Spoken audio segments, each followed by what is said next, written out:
Two more teams are alive in the league. Let's start with the game we were at, Huntington Beach. This was one of the best high school games I've ever seen. I think the lead changed hand 9 times. I mean, it was just a back and forth battle all night long. So let's just get into it. Capshew Field was the site for this one. Huntington Beach was hosting Ontario Christian, who I believe was the 1 seed. Yes. So Ontario Christian will get a score early, so now down 6-0. Hunter Gray, our man who was in here last week, will get a big catch from Edmonds, and then from there, Tyler Young is going to follow that offensive line. He's going to break 1 tackle, shake another, bust to the outside, and watch the receiver stock blocking. This is so important. You don't see this in the paper or see it in the stats, but you know that receiver was allowed him to turn. That's Steele Kurtz, right? Into a touchdown. Only a sophomore, yeah. I think that was 12. Steele Kurtz, only a sophomore, be back for 2 more years with the Oilers. So they would take the lead, but come back. Ontario Christian would come right back. Again, this is back and forth all night long. Little skinny post. So now Ontario goes back up top, 13-7, but it wouldn't last long. Now, when have we seen this? Nathan Doomsnil, is that how you pronounce it, Taryn? Dumanil. Thank you, Taryn. Blocked field goal. This becomes a reoccurring theme with Huntington, and now the kicker is doing his best Garo Yepremian impression. Your dad played in that game. 90% of the people don't know who I'm talking about. No, that was your dad's Super Bowl 7. That's right. So they'd get a stop there, and then Tyler Young again had a monster night on the ground. They're going to swing him out. Now watch Masashi Ray. Again, Russell, you're a receiver. The importance of stock blocking. He's got his hands inside. Now watch this guy. You think he wants any part of Justin To'Anu'u, who's going to USC? Oh, my goodness. He just kind of gets out of the way. I'm not going to square up against that guy. What do we call that? And his defense, I get it. Right? Business decision? Yeah. You make it look like you're trying, but there's techniques to avoid that. So I've been there. Okay, Tyler Young again is going to follow that big offensive line. Gets up in there. Tyler had a game. He really did. So, you know, back and forth. And this is the best part when you see the sidelines getting excited after a big touchdown. Coach Brown, he's got his hands in the air. So this point, it's 14-13 Huntington Beach. They retake the lead, but not for long. Ontario Christian, quarterback's going to pull it.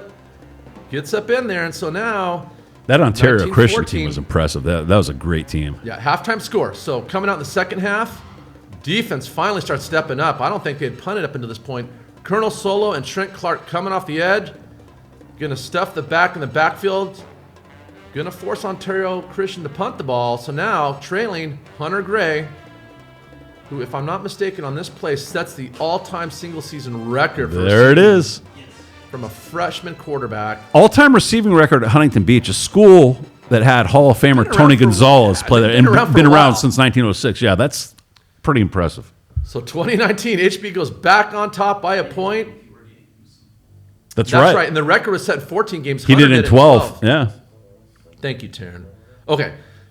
I think this is a 2-point conversion. There was a penalty and there was a flag, but I just want to show it. They've done this before. Justin, it's actually going to be a run because the ball's behind the line of scrimmage.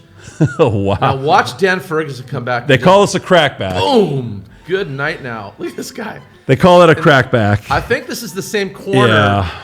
I don't think he wants any part. Let's see how he just kind of breaks down about 2 yards too early. Yeah, coach, sorry. I don't think he wanted to score up against that guy. Didn't count, but a great play nonetheless. All right, again, Ontario Christian not going anywhere. They come right back. Did a great job running that RPO. Yeah, he made the right read, gave it to his back. So now it's 25-20.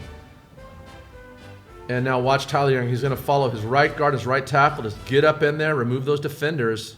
See him plant that right foot in the ground and cut back. Nicely done. Left foot, excuse me. Okay, so on that drive, Tyler Young, Justin Tuinu'u, the future. Oh, dude. Just seals the edge there. Tyler trucks that. That DB had a rough night, man. He had a lot of big boys. So in the third, 28-25. All right. Heading into the fourth. So still not done yet, though. HB is going to blitz. The best play against the blitz is the screen. Quarterback times it perfectly. Gets a nice block from his receiver, so they can stock block too. Saw something unusual in that game. I don't know if you noticed that or not. Left-footed kicker, left-handed quarterback. I don't know if I've ever seen that before, in a game. So 33 for Ontario Christian. Fourth quarter. Now it's crunch time. It's 4th and 20. Out of field goal range. You're not going to pump from the 25. Great concept by Coach Brown. All 3 receivers on the trip side are going to clear out. Troy Fosh is just going to run a little 4-yard drag across the middle. But here's the thing. You get the ball into your hands of your athletes in space. Now there's the line he's got to get. It's 4th and 20. They're trailing. He's got 4 guys closing in on him. This is the play of the game, by the way. If Troy Foster doesn't get that first down. No, now they're running the clock out. So Tyler yeah. Young from there is going to run hard to the inside.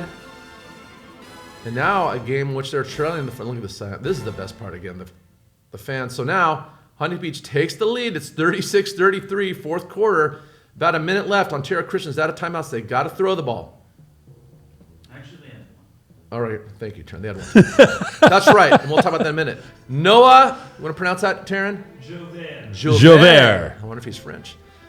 He's going to get the game-clinching interception. Now the sideline are going nuts. Now they're going to need 2 first downs. It's not over yet, but they're in good shape, as you can tell. And Ontario Christian is going to utilize that timeout. All right, so let's watch them celebrate. They've earned it. What's the best formation in football, Coach? Victory, but they're not getting that yet. They need 2 first downs. They got 1, so now it's 3rd down. If Ontario Christian gets a stop, they've got a chance. Edwards, the freshman, is going to pull it. Edmonds, why did I say Edwards? Here's the line to get. Turns up in there. Boom. By the way, he had a nice little rash on his forearm after they got that play. So the crowd's fired up. Good crowd. Good home stadium environment. And HB is on to the semifinals. Just like that. And, of course, our guy up in the booth, Ron. With the silky voice? With the velvety. Velvety, that's right. Velvety voice. Smooth voice. Getting that crowd fired up as usual. What an atmosphere. Playoff football, Southern California, November, getting a little chilly, but, it's warm on the field there, and everybody's just balling out. And 36-33 final, back and forth. Like you said, it was, 8-9 lead changes. Unbelievable game. And if I'm not mistaken, Taryn, didn't you get a little chippy in the box with our HB announcer and the coaches from OC? Yes. You don't have to get into details, but that got a little. I just missed that one by about 30 seconds, but it was a little heated. But yeah, you got Ron up there doing the public address now, and Dan Trong, our buddy up there also, and then you got football's an emotional game, and it's that happens. And of course, Dominic Lorenz calling the game for the Oilers. Just an overall, not just a great high school football atmosphere, a great football atmosphere. Yeah, that was fun. I really enjoyed that moment. That was just awesome. Okay, time for stickers. I'm going with Noah Javert, as you say, Taryn. Had the game-clinching interception. There were a lot of guys that could have gotten recognition. Stay tuned for our Players of the Week.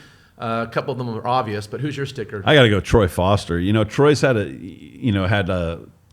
how many catches he had? I think he had 6 there for 67 yards. Just a steady go-to guy. They got Massachi Ray and they got Hunter Gray, and those guys get thrown to a lot. But Troy Foster, he just stepped up, made those big plays when he had to. That 4th and 20, without that play, the Oilers, we're not talking about them winning today. Without that play, we're talking about the Oilers going home for the season. But nope, they're moving on to the semifinals. Are you friends with anybody from teams from the other in this league, other players? I played on a couple of 7-on-17s, so I played with Musashi. Musashi? Yeah. Okay. Yeah. Nice. He's a great kid. Anybody else? I played with Josiah. Dude, Josiah's played with everybody. That guy's like Mr. He's the mayor. Right. Yeah.